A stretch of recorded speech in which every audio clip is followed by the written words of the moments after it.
I was a DIY do-it-yourself kid, and now I'm the DIY mom.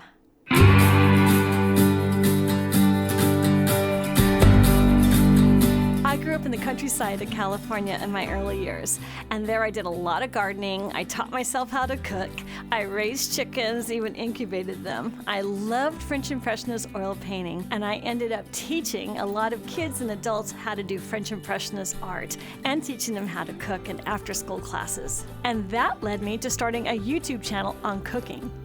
And from the cooking, I started bringing in everything about my lifestyle, which was a home, taking care of the kids, how to pack a lunch, how to install things in my house, and how to just make my life better.